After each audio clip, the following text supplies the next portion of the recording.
Hi guys, welcome to my channel Andleeb compact. आज हम आपको बताएंगे एक होम रेमेडी ड्राई या वेट कफ के लिए, दोनों के लिए आप ये ले सकते हैं।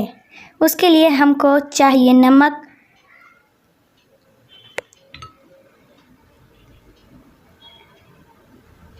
इतना,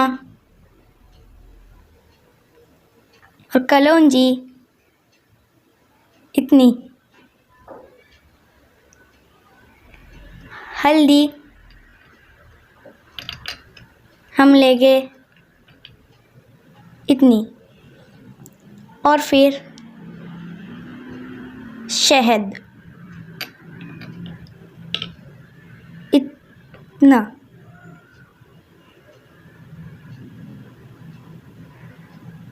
और फिर सबको मिक्स कर लीजिए। शहद और थोड़ा ले लीजिए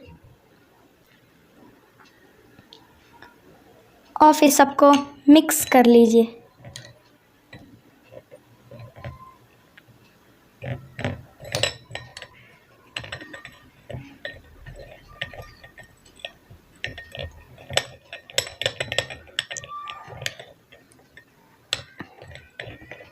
अगर आप ये बच्चों को देंगे तो 1 स्पून देना, और अगर बड़ों को देंगे तो 2 स्पून दीजिए।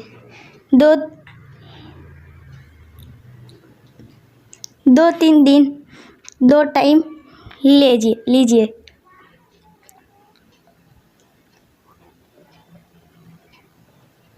ये देखिए, हमारी होम रेमेडी बन गई है। तो guys, thank you for watching. अगर वीडियो पसंद है तो लाइक शेयर सब्सक्राइब ज़रूर कीजिए।